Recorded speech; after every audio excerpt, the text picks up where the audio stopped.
Bonne nouvelle pour la rentrée académique 2022-2023, l'École supérieure d'administration, d'économie, de journalisme et des métiers de l'audiovisuel ESAE vous ouvre les portes de ses différents sites. À Gbedjomende, à Bomé-Calavi, à Kpakpa et même à Parakou, l'université ESAE vous offre des bons d'études et des demi-bourses dans toutes ses filières en licence 1, 2 et 3. Et pour les 100 premières inscriptions en master 1 et 2, bénéficiez des demi-bourses. Nouveau bachelier, vous avez au moins la mention assez bien. Inscrivez-vous vite à ESAE et bénéficiez d'un bon de 50 000 francs CFA. Étudiants, étudiantes et nouveaux bacheliers, payez 200 000 francs CFA en sciences de gestion, sciences économiques, sciences juridiques et en administration des affaires en licence 1, 2 et 3 et 500 000 francs CFA en master 1 et 2, 250 000 francs CFA en administration générale, administration des finances, journalisme et métiers de l'audiovisuel en licence 1, 2 et 3 et 600 000 francs CFA en master 1 et 2. Alors, inscrivez-vous vite et profitez des offres exceptionnelles mais également d'un enseignement de qualité à l'université d'excellence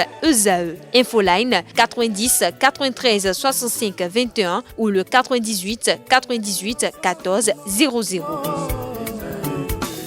ESAE, l'excellence à un nom.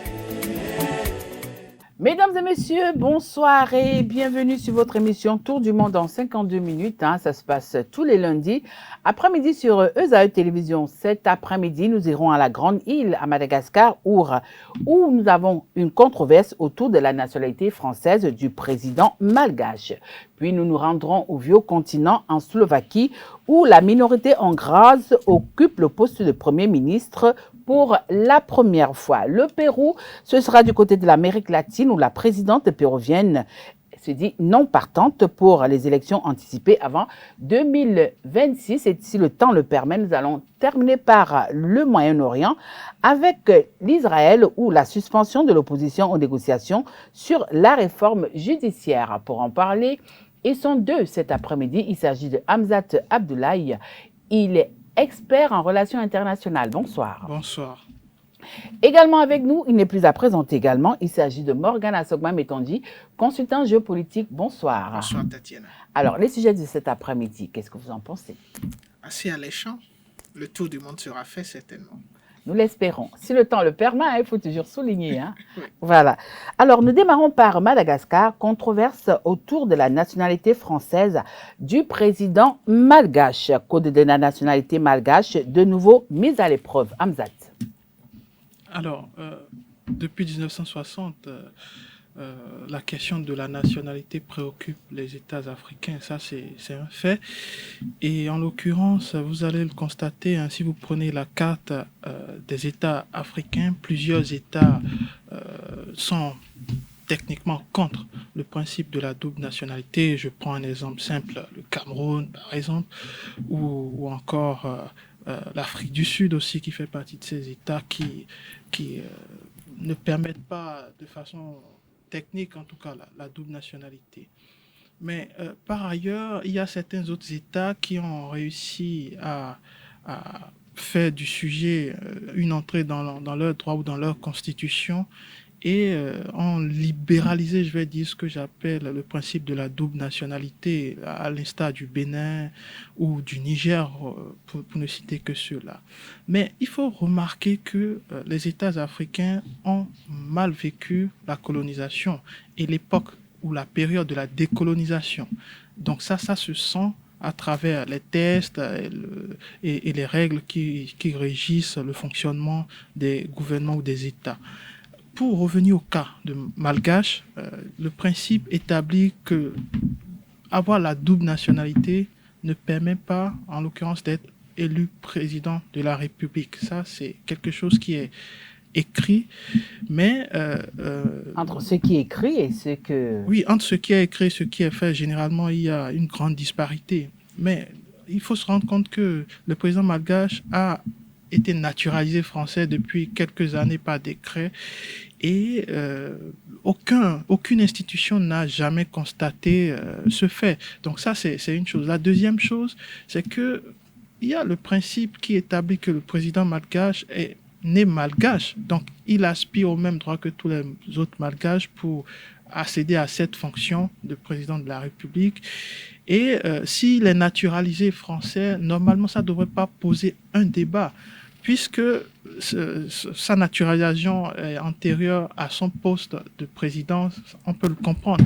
Mais l'autre chose, et je vais finir là-dessus, c'est que le sentiment de la souveraineté qui se recroqueville autour de la nationalité devrait être aboli. Moi, je pense même qu'il faudrait qu'il y ait un protocole additionnel dans la Charte africaine des droits de l'homme qui puisse permettre justement, puisque quand on regarde sur l'échiquier international, ce principe est aboli. Le principe de la double nationalité en Europe, en Occident, c'est quasiment aboli. Ça ne pose plus une barrière.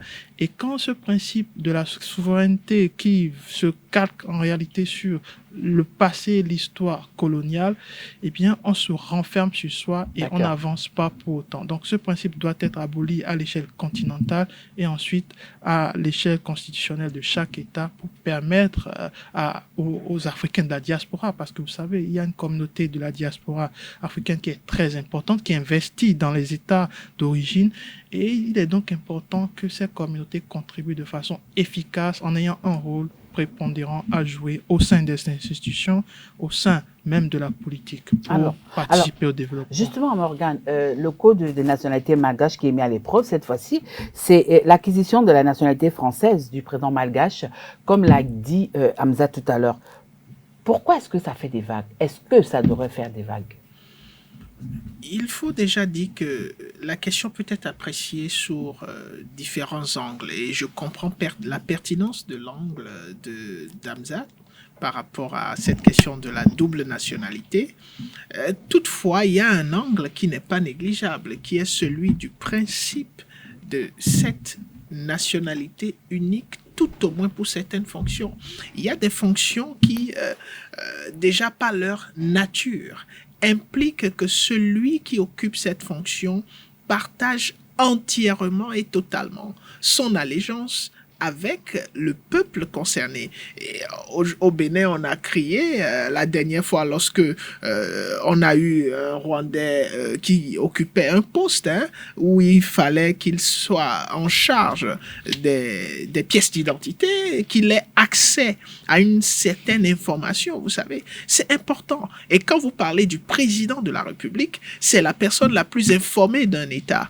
Et donc, si cette personne qui est la plus informée d'un État se retrouve à avoir deux nationalités, a priori, cela semble aller dans le sens d'une allégeance à deux nations. Parce que avoir une nationalité, c'est avoir des droits civiques que vous êtes tenu dans le cas formel d'exercer. Alors, cela pose un problème, cela devrait poser un problème parce que même dans les autres nations, ce n'est pas, disons, en Allemagne ou en France où vous aurez un chef d'État qui a une double nationalité. Ça pose vraiment un problème, surtout lorsque c'est codifié. Et dans le cas malgache ici, cela a été codifié. Cela ne devrait pas être. Mais je comprends votre intervention, surtout lorsque vous soulignez le fait que personne ne s'est opposé concrètement avec des preuves lorsqu'il était candidat au poste présidentiel. Et c'est ce qui fait que, puisqu'il n'y a pas eu de contestation, aujourd'hui, il est président de la République et on se pose la question de savoir est-ce qu'on peut lui empêcher ou on peut l'empêcher de continuer à exercer. Je pense que c'est plus possible techniquement parce que c'est acquis et il est en plein exercice, mais cela doit permettre aux Malgaches aujourd'hui d'être plus rigoureux dans le processus de scrutinisation. Lorsqu'on veut avoir un candidat aux élections, il faudrait qu'on passe au peigne fin tout ce qui est nécessaire pour qu'il puisse remplir effectivement les conditions. Donc, c'est normal que cela pose un problème. Alors, justement, le flou qui n'a pas été éclairci sur la nationalité française du président malgache et le fait que cela soit divulgué au niveau des réseaux sociaux, est-ce que, connaissant un peu les habitudes au niveau de la Grande Île, est-ce que les jours à venir, cela peut amener à des bruits? Des bruits à l'interne, oui, à l'interne, c'est bien possible parce que il y a de la place à prendre en matière de la classe politique malgache et c'est une opportunité, bien entendu, pour l'opposition qui n'arrête pas de gueuler depuis plusieurs mois déjà, hein, par rapport à sa gestion, par rapport à son gouvernement, par rapport à ses réformes. Et c'est en quelque sorte du pain béni pour l'opposition. Donc, Oui, mais est-ce que l'opposition pourra saisir la balle au bon? Déjà, ils s'en servent déjà, hein, ils s'en servent et c'est très médiatisé, c'est surmédiatisé, c'est pratiquement sur les grandes plateformes internationales. Et ça, c'est déjà un signe qu'à l'intérieur, un chamboulement peut être prévisible. Ça, c'est une chose. Mais connaissant aussi l'homme qu'est le président de la République, qui a une gestion de l'État apparente au machiavélisme, je pense que ça ne va pas pour autant l'atteindre parce que il est un homme Non, mais on est en train de parler des malgaches là. Hein. Pour un rien, ils descendent dans la rue. Hein. Oui, mais je parle de l'homme, du chef de l'État. Il est averti par rapport à ce genre de choses. Il est très carré dans sa fonction et justement dans ses prises de position, il assume très souvent. Donc, si jusque-là, il n'a pas fait une prise de parole publique, je pense que son porte-parole ou l'une de ses ministres s'en est chargé pour défendre la position du chef de l'État et ça peut se comprendre. La deuxième chose, c'est que je reviens au niveau sur l'échelle continentale. Le principe de la double nationalité doit être aboli pour une simple raison. On a, contrairement aux Occidentaux qui n'ont pas la même histoire que nous, qui n'ont pas vécu la colonisation d'abord, ensuite la décolonisation et les histoires qui gravitaient autour de ces amalgames historiques. N'ayant pas vécu cela est assez clair pour moi en tout cas d'assimiler que la diaspora africaine a tout de même une place à prendre sur le continent. Parce qu'il ne faut pas négliger la capacité de la communauté africaine qui est à l'extérieur. Ils sont dotés de ressources intellectuelles, de ressources économiques et bien d'autres avantages qui peuvent contribuer en réalité oui, mais cette diaspora est toujours prête à travailler pour ces pays-là que pour les pays leur pays d'origine. Non, attendez, ne voyez pas les choses comme ça. Il faut surtout voir les choses sous deux angles. Sous deux angles. Sous l'angle selon lequel, justement, s'ils travaillent dans les pays occidentaux, ça ne les empêche pas d'investir chez eux. Ça ne les empêche pas d'investir dans leur famille. Ça ne les empêche pas non plus d'avoir des ambitions de retour chez eux. Donc, c'est une chose précise qu'il faut clarifier. Et je finirai là-dessus en disant... Tout le monde connaît l'histoire des chefs d'État africains qui ont tous la double nationalité. Pourquoi on en fait un paquet? Vous n'avez pas empiété sur ma question concernant les chefs d'État africains. Je vais me retourner vers Morgane. Est-ce que grâce à cette fuite de ces documents sur les réseaux sociaux, on peut donner raison aujourd'hui à ceux qui ont toujours clamé haut et fort depuis le départ que le président Andy Rajoelina est un homme de la France? Oui, on peut leur donner raison parce que ceux qui l'ont dit ont quand même eu vent ou peut-être avaient même l'information qui a tardé à faire surface. Maintenant, on peut le dire sur le principe de la nationalité, mais sur le principe de l'homme et de ses origines et de sa source, c'est un malgache. Il est né malgache, il est né d'un père et d'une mère malgache, à moins que je me trompe sur les informations. Oui, mais en cas de qu'est-ce qu'il y a, il sera prêt à retrouver la mère patrie. Bon, la mère patrie, ici, au fait, la mère patrie est double. Il a deux mères patries, à la fois Madagascar et probablement la France. Il est quand même important d'apporter quelques clarifications sur certains aspects. Déjà, sur l'aspect de la colonisation, il faut dire que même dans les pays occidentaux, il y a eu de la colonisation. La belle preuve, c'est les États-Unis d'Amérique. C'était une colonie anglaise. Oui, donc il y a eu la colonisation et donc il y a eu décolonisation même en Europe. De l'autre côté aussi, l'esclavage aussi est passé par là. Donc, ce que je veux essayer de faire comprendre ici, c'est que on semble ne pas avoir la même histoire, mais il y a quand même des faits de l'histoire qui sont partagés un peu partout sur tous les continents. Maintenant, par rapport à la question de la nationalité, surtout pour certaines fonctions, quand on fait partie de la diaspora, cela ne veut pas dire qu'on a la double nationalité ipso facto. Il y a des personnes dans la diaspora qui gardent leur nationalité et qui travaillent dans ces pays-là. Et donc, parler du principe de nationalité pour certaines fonctions n'exclut pas les personnes qui sont dans la diaspora, mais confère à ces fonctions une sorte de caractère sacré et très important.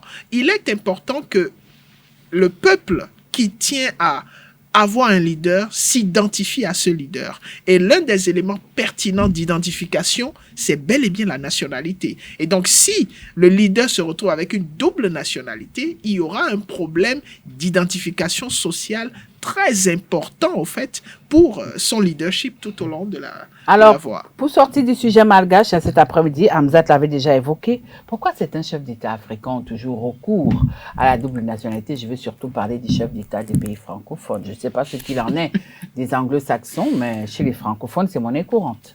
Écoutez, il ne s'agit pas que des chefs d'État francophones, des États francophones.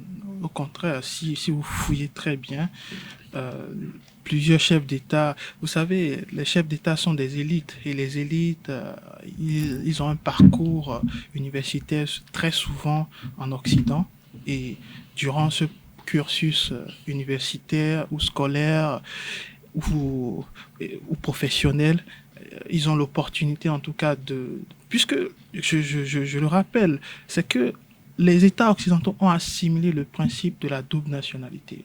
Et c'est à travers deux choses. Premièrement, le droit du sol. Et ensuite, le droit du sang.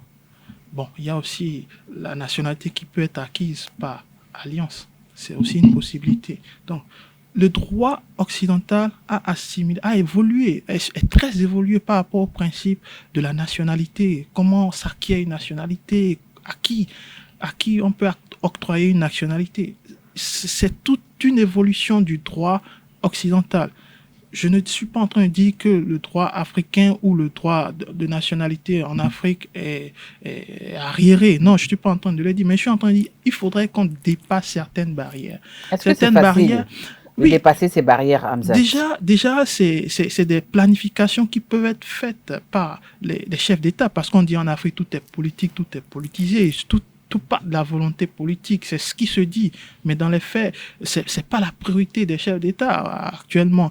Il y a certains États même qui laissent ces tests-là vides, littéralement vides, c'est-à-dire il n'y a pas d'aspect qui puisse préciser qui peut avoir la nationalité. Est-ce qu'une femme qui se marie à un autochtone d'un État peut de facto demander en tout cas la nationalité? Il y a plein de ces tests-là qui restent à être étudiés, qui restent à être revisités. Donc je reviens au principe de l'Occident qui a quand même évolué par rapport au droit de nationalité. En Afrique, il y a plein d'apatrides, on n'en parle pas, mais c'est une réalité. C'est-à-dire vous avez des Africains qui se retrouvent en Afrique, dans un autre État africain, mais qui n'ont pas la possibilité d'avoir une nationalité parce qu'ils ne sont pas nés sur le territoire. Donc, droit du sol. Ça, c'est des principes sur lesquels nos juristes, nos États, nos gouvernants doivent pouvoir s'avancer et s'y pencher. Et pour répondre à votre question de façon plus précise, pourquoi les chefs d'État ont cette double nationalité? J'avais parlé du principe lié à leur cursus, mais il ne faut pas nier une chose qui est très importante, c'est l'histoire. Et l'histoire nous rapporte que les États africains, autant qu'ils soient, ont toujours eu, à l'exception de l'Éthiopie ou de la Sierra Leone ou du Libéria, ils ont toujours eu un lien avec un État occidental. Et ce lien, que ce soit le Portugal, que ce soit la France, que ce soit l'Angleterre, ça facilite justement que les élites puissent justement demander. C'est vrai que c'est de plus en plus restreint au niveau occidental, mais ça n'empêche pas que c'est un fait courant. Voilà, deuxième sujet de cet après-midi. Oui, tu voulais renchérir très rapidement. Pour dire que la question d'acquisition, même en Afrique, c'est fait. Ius soli, ius sanguini, ius naturalis, c'est fait. Mais le problème se pose au niveau des présidents. Et je pourrais dire aussi que vous pouvez avoir une cause directe, ce qu'il a évoqué, mais il y a une cause indirecte qui est le soft power. Et le soft power est utilisé, c'est de bonne guerre par les leaders des autres pays pour quand même avoir une sorte d'influence, soit consciente ou inconsciente, sur les leaders de certains pays africains. Et je pense que cela produit des fruits et c'est pour cela qu'on se retrouve parfois dans ces situations. Alors, vous allez garder la parole. Nous avons abordé le deuxième sujet de cet après-midi. En Slovaquie, la minorité hongroise occupe le poste de Premier ministre pour la première fois. Cette minorité est en joie. Oui, c'est tout à fait normal qu'ils soient en joie, surtout lorsqu'on parle de minorité. Mais la question qu'on peut se poser ou qu'on est en droit de se poser, c'est quand jusqu'à quand cette joie va durer? Est-ce que cette joie pourra faire face à d'autres situations? Oui, mais même si c'est déjà juste par intérim, c'est quelque chose quand même. Oui, c'est quelque chose. Mais vous savez, la conquête du pouvoir, et c'est ce qui pose dans le fond le problème aujourd'hui à ce niveau-là, la conquête du pouvoir répond à un certain nombre de principes. Lorsque vous l'avez acquis par intérim, il y a un vice qui ne vous permet pas d'avoir une légitimité totale. Et c'est ce à quoi est confronté aujourd'hui le leadership de cette personne qui vient d'occuper ce poste par intérim. Donc, c'est important d'attirer l'attention sur cet aspect. Mais quand vous regardez l'ensemble, oui, il y a de quoi être heureux, mais il faudrait qu'on puisse trouver le moyen de faire en sorte que cette gestion par intérim soit suffisamment convaincante pour permettre probablement au peuple de pouvoir reconduire un leader de ce même parti de la minorité qui deviendra certainement la majorité. Alors, Hamza, dites-nous un peu. Ludovic Odor est le nouveau chef du gouvernement de la Slovaquie jusqu'aux élections de septembre prochain. Certains estiment déjà que même si après la donne va changer, c'est déjà quand même une petite victoire, aussi soit-elle. Oui, quand une minorité se retrouve à la tête d'un gouvernement, écoutez, c'est toujours une joie pour cette communauté de célébrer, mais les enjeux sont ailleurs parce que gérer un gouvernement, gérer un État, ça ne veut pas dire gérer une minorité. Je crois qu'il aura dans les jours à venir des calendriers ou des dates, des tests. Il sera chargé de s'occuper de la mission nationale. Et bien sûr, il va se pencher sur la stigmatisation des Hongrois qui sont en Slovaquie. Et bien entendu, c'est favorable à cette minorité, mais les enjeux sont vraiment nationaux. Et pour revenir à la Slovaquie, il faut dire que l'histoire de la Slovaquie révèle plusieurs choses, plusieurs lectures. Vous savez, la Slovaquie est issue de la séparation avec la République tchèque, donc l'ancienne Tchécoslovaquie, qui a duré de 1918 à 1992. Et après 92, dès que l'URSS a explosé, eh bien la Tchécoslovaquie aussi a explosé au même titre que la Yougoslavie. Mais la différence, c'est que eux, ils ont été très intelligents en ayant une séparation amicale, à l'amiable. Et ça, il n'y a pas eu de guerre autour. Mais en ayant fait cette séparation, il faut noter que les Hongrois étaient assez nombreux dans cette région, que ce soit dans les régions périphériques, l'Autriche, la Roumanie, ils sont à 6% en Roumanie, en Allemagne aussi. Et une forte communauté. Exactement, c'est une forte communauté. Et quand un État se disloque, la répartition de la population pose un problème. Qui est de cet État et qui ne l'est pas.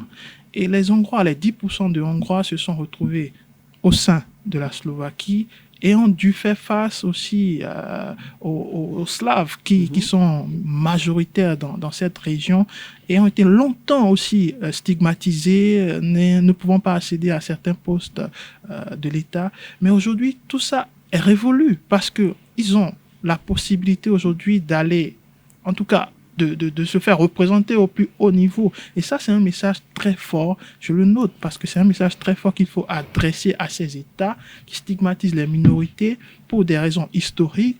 On parlait tout à l'heure du droit du sol, du droit de la nationalité. Tout ça, c'est lié en réalité. Qui est d'une contrée et qui ne l'est pas. Comment on peut acquérir une nationalité? Et vous voyez l'exemple, c'est un Hongrois, il se revendique même Hongrois, il va bientôt rencontrer le chef de l'État hongrois, mais il est slovaque.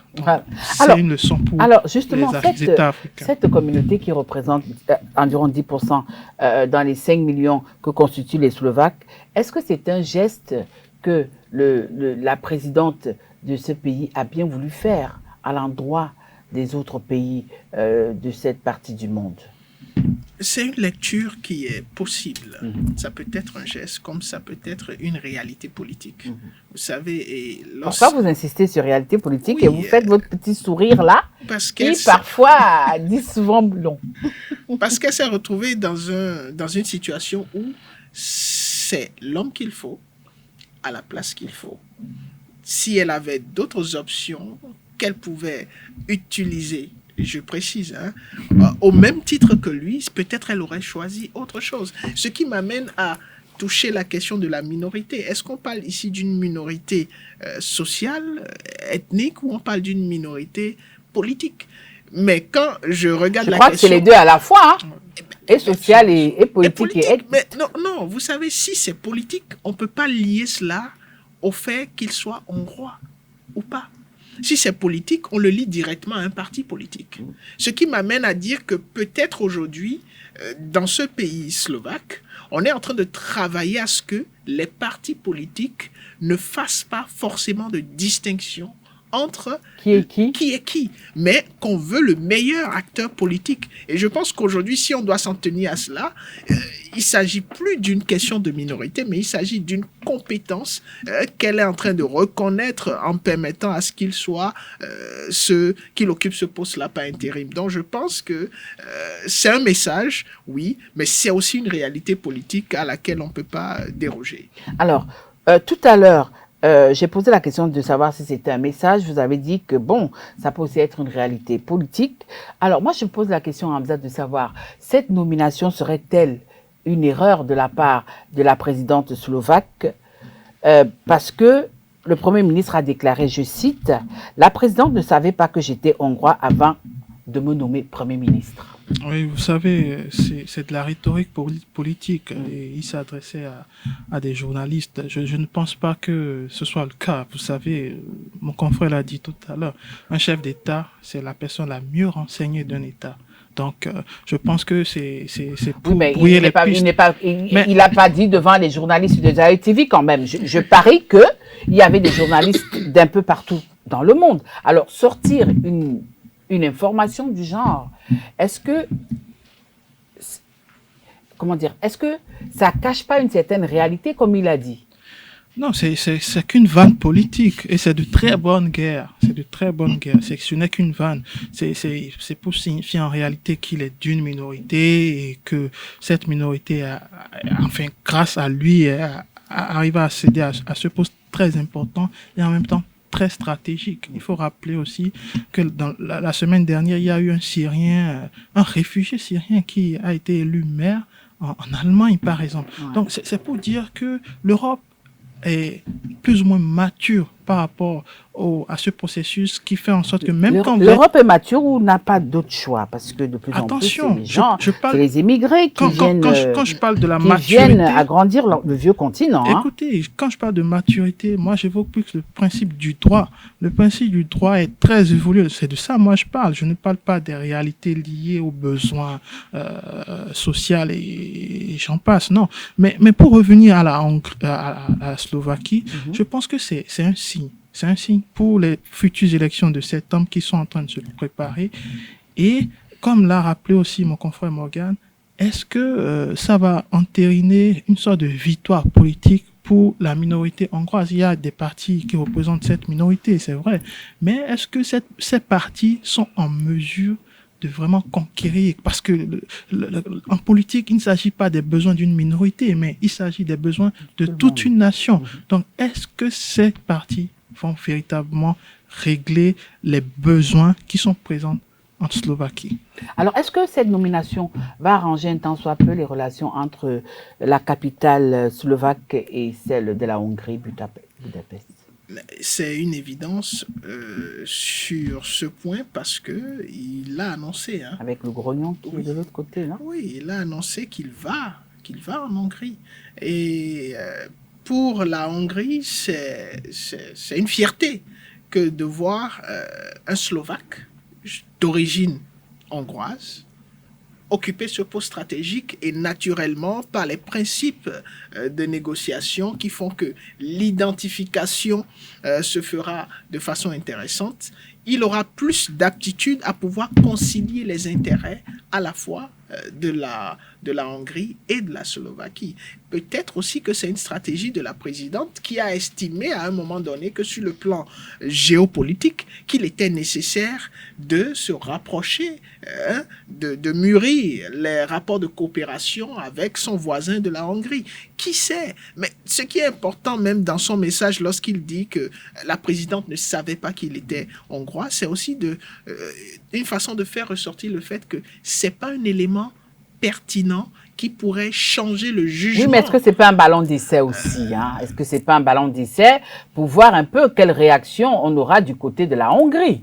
Oui, si vous dites que c'est un ballon d'essai. Non, c'est pas moi qui le dis, je pose juste la question de savoir. Si vous suscitez cette question de savoir si c'est un ballon d'essai, c'est comme si vous étiez en train de dire que chaque fois qu'on essaie quelque chose de nouveau, c'est un ballon d'essai. Oui, mais si parce c'est que cette généralement, lecture, vous dites toujours en politique, rien n'est fait au hasard, tout est calculé. Moi, je pense que c'est un calcul. D'accord. Un calcul dans quel sens?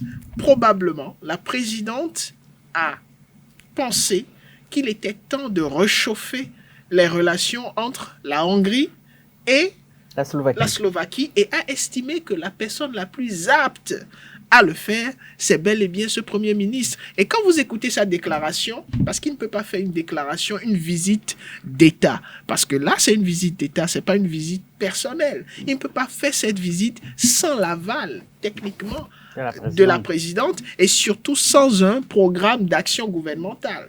Et donc, j'estime que tout est bien réfléchi et que sa première visite en Hongrie est aussi réfléchie, fait partie du plan. Oui, je te pose la question en même temps, donc ne cherche pas à renchérir, tu auras le temps de le faire. Certains analystes géopolitiques et experts en relations internationales, tels que vous deux, je parle tout cet après-midi, estiment que sa rencontre avec le président hongrois sera déterminante pour la suite. Pourquoi les uns et les autres insistent sur cette rencontre? Si jamais cette rencontre n'a pas lieu, quel est le résultat des courses qu'on aura? Écoutez, il y a plusieurs enjeux. Le plus important, c'est la guerre en Ukraine. Et vous savez, le précédent chef du gouvernement, et d'ailleurs même, vous l'appelez Ludovic Odor, donc il est aussi pro-ukrainien, contrairement à la Hongrie. Donc, il est certes hongrois d'origine, mais les disparités politiques existent entre la Hongrie et les Slovaques par rapport à cette prise de position liée à la guerre en Ukraine. Et il est très clair par rapport à sa position, il veut soutenir l'Ukraine, contrairement au président hongrois. Donc je pense que cette rencontre va être une sorte d'explication par rapport à la position de la Slovaquie sur la question de l'aide à l'Ukraine ou du support à l'Ukraine. La Slovaquie fait partie intégrante de l'Union et c'est bien sûr dans ce cadre aussi il faut suivre la masse, c'est-à-dire quand la masse prend une décision, il faudrait pas rester en arrière de cette décision ou de cette masse-là. Donc je crois que ça va être vraiment une rencontre stratégique. Est-ce que ça va changer les relations entre la Hongrie et pour Bratislava, j'en doute parce que la politique c'est une chose, mais quand on parle aussi de l'ethnie, c'est aussi tout autre. Donc je crois que les deux lignes sont distinctes. La position de la Slovaquie va rester figée autour de la position européenne et peut-être ça va être une rencontre qui va déboucher sur des relations ou une tentative de coopération économique entre les deux États pour que les deux en soient gagnants. Alors, nous sortons du sujet slovaque cet après-midi pour tomber directement du côté du Pérou où la présidente péruvienne se dit non partante pour les élections anticipées avant 2026. La convocation d'élections anticipées exclue au Pérou. Vous avez la parole, donc vous la gardez. Écoutez, les élections anticipées sont un peu le cauchemar de tous les dirigeants parce qu'ils ne savent pas ce qui peut arriver après. Une élection anticipée, c'est déjà l'échec d'une politique présente et ça oblige les gouvernants à anticiper d'autres élections pour redistribuer les cartes. Parfois ça marche, parfois ça ne marche pas. Mais pour ne pas prendre le risque que ça ne marche pas, évidemment on peut comprendre que la présidente péruvienne préfère attendre. Et dernièrement, vous avez vu les revendications, les manifestations, les casses qu'il y a eu, les mouvements qui sollicitait son départ, sa démission, ont fait fureur pendant de longues semaines, mais elle a tenu très bon. Moi, je faisais même partie de ceux qui pensaient qu'elle allait démissionner à cause de ce mouvement. Mais elle a tenu bon. Et visiblement, je parle d'une apparence, mais visiblement, les manifestations sont retombées et les syndicats se sont rangés. Visiblement, peut-être elle a gagné, remporté une manche de cette histoire, mais on a encore du temps avant 2026. Je crois que beaucoup de choses peuvent survenir avant. Et c'est aussi une opportunité pour elle de pouvoir réorganiser sa structure de gouvernance, de pouvoir réorganiser aussi sa structure politique pour pouvoir mieux se déployer pour l'avenir. Et je pense qu'en étant élu aussi, on ne démissionne pas sur un coup de tête ou parce que le peuple manifeste pour une revendication ou pour une autre. Je crois qu'en étant un élu, on a un mandat à assumer et il faut faire respecter la voix des urnes. Ça, c'est un message au peuple. Il faut faire respecter la voix des urnes. Quand vous avez élu quelqu'un à la tête de l'État, il faudrait le laisser aller au bout de son mandat parce que justement, il a un mandat qui doit aller à terme. Alors peut-être parce que le peuple estime que non, on ne l'a pas élu, qu'elle a remplacé juste Pedro Castillo. Alors moi, je vous pose la question de savoir, elle est restée campée sur sa position, elle ne démord pas. Pourquoi ? Et c'est justement l'aspect de la question qui pose le problème. Elle n'a pas été élue, c'est Pedro Castillo. Et ce qui est encore plus intéressant dans cette façon de gérer sur le plan politique, c'est qu'elle n'est pas issue du même parti politique que Pedro Castillo. Ce qui motive encore les manifestations parce qu'il se retrouve avec quelqu'un à la tête du pays qui n'ont pas élu. Quelqu'un qui appartient à un parti qui n'est pas celui du leader qui a été élu. Et donc, on se retrouve dans un schéma politique vraiment intéressant, assez compliqué. L'organisation des élections anticipées était une porte de sortie, soit pour légitimer sa place, même si elle n'était pas candidate, du moins le parti qu'elle représente, ou ramener un leader qui semble avoir l'assentiment du parti qu'on peut considérer comme majorité ou mouvance de ce pays-là. Il y a un problème de fond ici entre le mécanisme politique qui a été, dont ils ont fait l'option, parce que c'est la Constitution qui permet à ce qu'on puisse avoir un président d'un parti politique et un vice qui soit du parti politique qui ne soit pas du même parti politique. Peut-être que la Constitution n'a pas pensé à ce que cela pourrait poser comme problématique sociale et non problématique légale. Sur le plan des tests, tout est en ordre. C'est ce qui lui permet à elle de rester crampée. Mais sur le plan de la réalité sociale, il y a un problème qui se pose. Et c'est comment résoudre ce problème-là. Si elle s'entête, comme elle le fait là actuellement, c'est pas évident qu'on ait moins de manifestations les jours à venir. Maintenant, si elle cède à la question d'élections anticipées, il y a de fortes chances qu'elle réduise la tension des manifestants ou la tension sociale. Maintenant, l'option de vouloir s'entêter est une option assez pas risquée, peut-être suicidaire, à moins qu'elle ait des éléments que nous ne percevons pas qui pourraient lui permettre de maintenir cette population-là qui défend un parti qui semble être celui de la mouvance. Alors dites-nous un peu, Hamzat, vous qui êtes un peu expert en relations internationales, lorsqu'elle remplaçait le président Pedro Castillo, emprisonné depuis 2022 à la tête du pays, lorsqu'on écoutait quand même les uns les autres, on constatait que certains politiques péruviens croyaient faire d'elle une marionnette. Aujourd'hui, quelques mois après cette démission, et vu l'entêtement qu'on assiste venant d'elle au maintien où elle ne démord pas, est-ce que les politiques péruviens n'ont pas échoué dans leur analyse? Écoutez, quand vous êtes au sommet de l'État, c'est très difficile de faire de vous une marionnette. Je pense que les politiciens péruviens connaissaient le risque, hein, à savoir même s'ils connaissaient le risque, ils se disaient certainement que non, on ne connaît pas la maison, donc on fera d'elle une bouchée. Non, c'est pas aussi évident. Je crois qu'ils connaissaient ce risque-là, qu'elle puisse voler de ses propres ailes et forcément anticiper aussi sur l'avenir. Et je crois que sur ce plan, ils ont certainement fait de très mauvais calculs qui se retournent contre eux. Mais vous savez, en Amérique latine, la politique ne se passe pas comme dans les autres endroits du globe, parce que là-bas, ça va très vite. Et comme le disait un professeur et un éminent professeur, Bertrand Badi, en sciences politiques et en relations internationales, il disait que le social en Amérique latine va plus vite, court plus vite que le politique.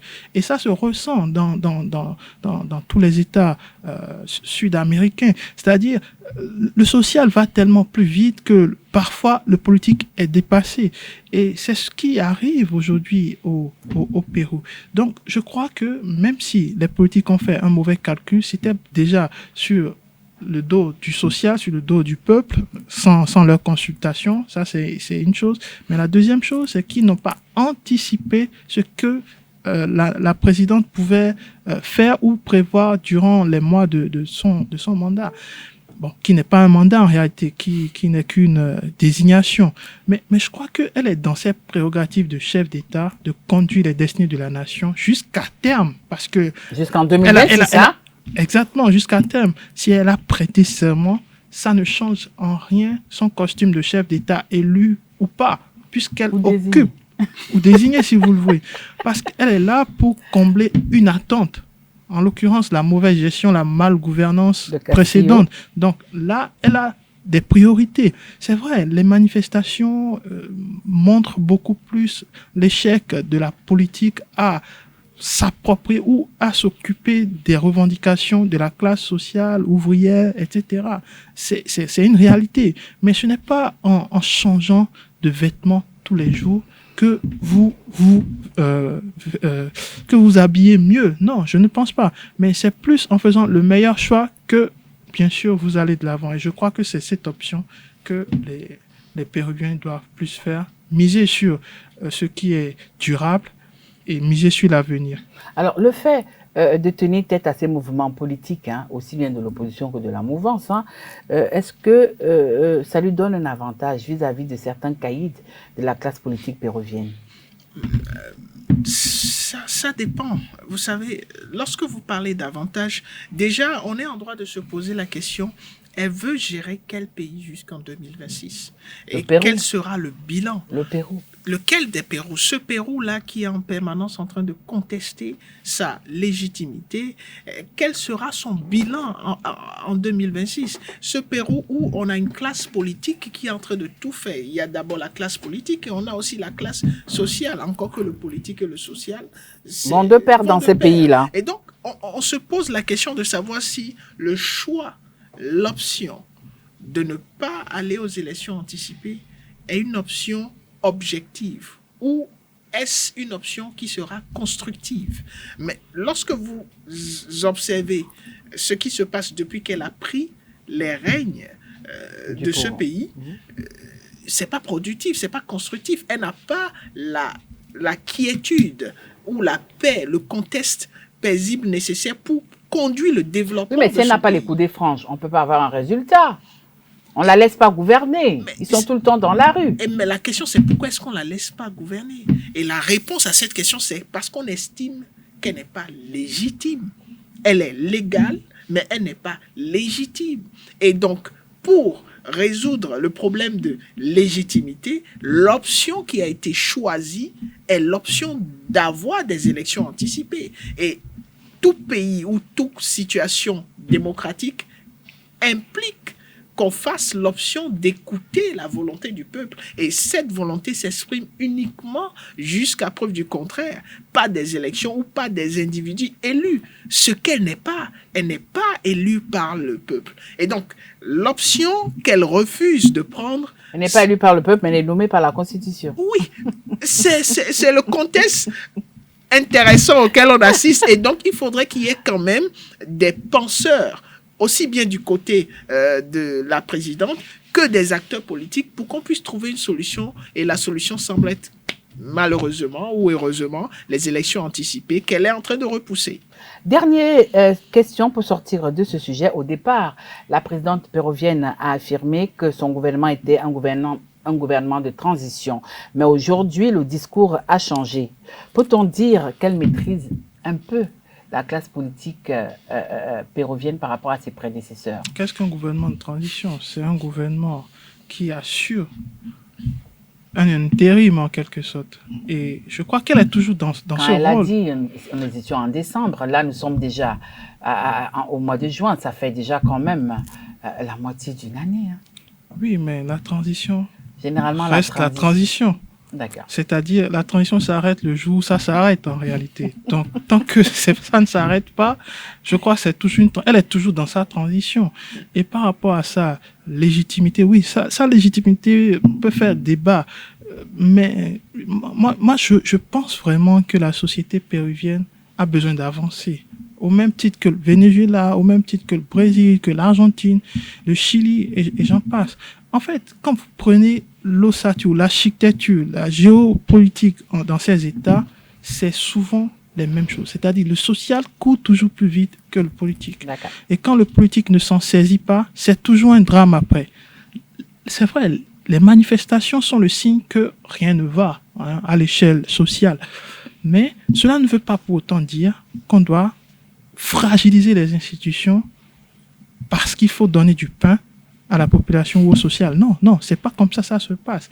En politique, il y a des normes qu'il faut suivre, il y a une constitution qu'il faut surtout respecter, et je pense qu'elle est dans son rôle, même si les politiques aussi gueulent, même si les mouvanciers, comme l'a dit mon confrère tout à l'heure, en griffe, ou les opposants s'estiment trahis par elle, et j'en passe. Elle est dans son rôle. D'accord. Donc, elle doit aller au bout de son intérim, quitte à savoir quand est-ce que l'intérim finira. Finit en 2030. Si l'intérim finit en 2026, parce qu'elle a annoncé que 2026, il y aura bien des élections. D'accord. Donc, a priori, on va laisser son intérim aller au bout pour justement renforcer ces institutions qui sont toujours fragiles en Amérique du Sud. Certainement, nous allons demander un peu de diligence au niveau de la technique, s'ils pourront nous accorder encore 3 minutes pour rapidement aborder le sujet israélien de cet après-midi, suspension de l'opposition aux négociations sur la réforme judiciaire. La réforme judiciaire, une pilule très dure à avaler au niveau de l'État hébreu. Non, oui, dur à avaler parce que les acteurs de la réforme ne s'entendent pas. Hamzat sourit. Et quand on parle de l'État hébreu, toujours. On se retrouve dans un contexte qui est familier parce que on sait comment les débats fonctionnent dans le cas d'Israël. Oui. Donc, c'est pas étonnant. Et ce qui est certain, il y aura réforme. Il y aura réforme, pourquoi? Parce que le besoin existe. Le besoin a été identifié et toutes les parties s'accordent pour dire qu'il faut qu'il y ait réforme. Mais c'est quel genre de réforme aujourd'hui qui pose problème, ce qui fait que les autres ont décidé de ne pas prendre part. C'est vrai, il y a une urgence. On a besoin de cette réforme. Mais comment comprendre que le Premier ministre se heurte à un mur? Écoutez, l'État sioniste, déjà, a sa légitimité. On pourrait en parler un jour. Mais Benjamin Netanyahou a toujours été pour moi, en termes de politique, en termes de stratégie, un incompétent. Il a surfé sur une vague.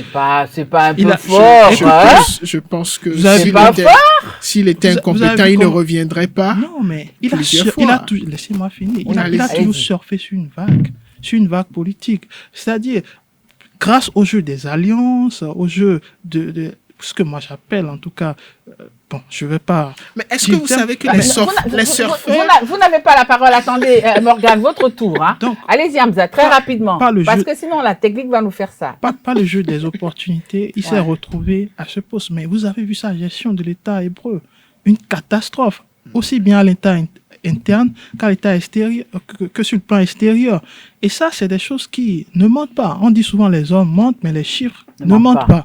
Ça, c'est une chose. La deuxième chose, c'est que la classe politique en Israël aujourd'hui est fragmentée et fragilisée. Pourquoi? Toujours à cause de Benjamin Netanyahou, qui, grâce à sa position ou à sa posture, fragilise toutes les positions, tous les partis. Le précédent gouvernement a explosé. Pourquoi? Toujours à cause de lui. Donc, il est toujours au centre de toutes les discussions. Et quand on parle de cette réforme, est-ce que cette réforme judiciaire était nécessaire?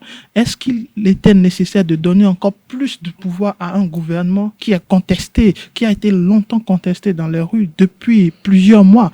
Donc ça, c'est autant de questions qu'on peut se poser sur l'État sioniste. Mais après, on peut se dire que les opposants aussi ont raison.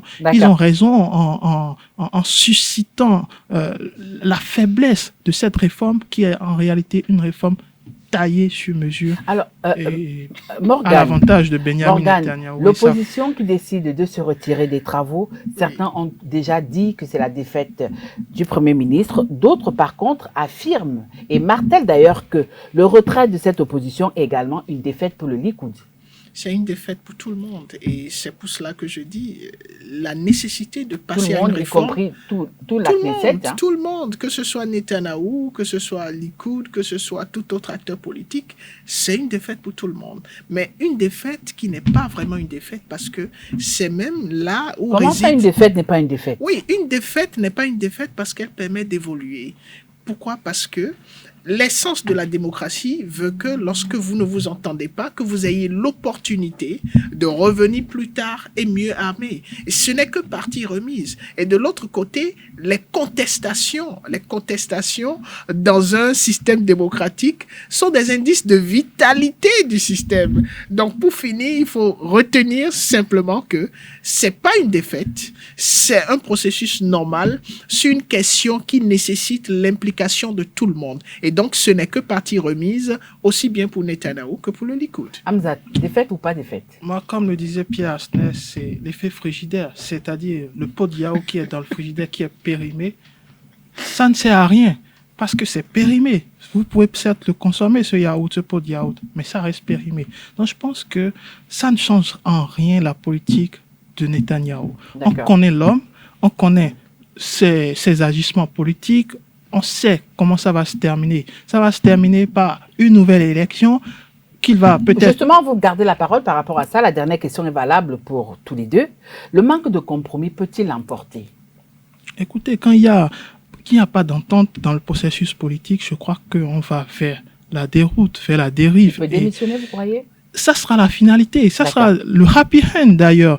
J'ose croire que ça pourrait être... Parce que, écoutez, il faudrait que cette classe politique israélienne retrouve un équilibre. On n'entend plus parler d'Israël sur l'échiquier international pour la simple raison qu'à l'intérieur, il n'y a pas une cohésion politique, il n'y a pas une cohésion au sein du gouvernement. Donc, il n'y a pas de gouvernement en réalité.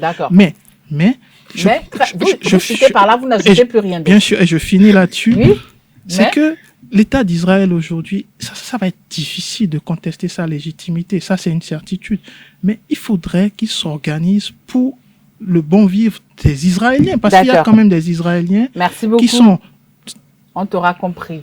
Hamzat, Morgan, le manque de compromis peut-il emporter le Premier ministre Benjamin Netanyahou? Pas le manque de compromis. Si le Attends, nous sommes en train de parler d'Israël, là. Hein? Oui. Parce que là-bas, pour un petit rien, on se retrouve aux élections. Non, mais c'est pas le manque de compromis qui va l'emporter. C'est parce que peut-être il y aura une situation de contestation. Tu es quand même d'accord qu'il sera balayé. Il faut dire que le manque de compromis en négociation est un résultat.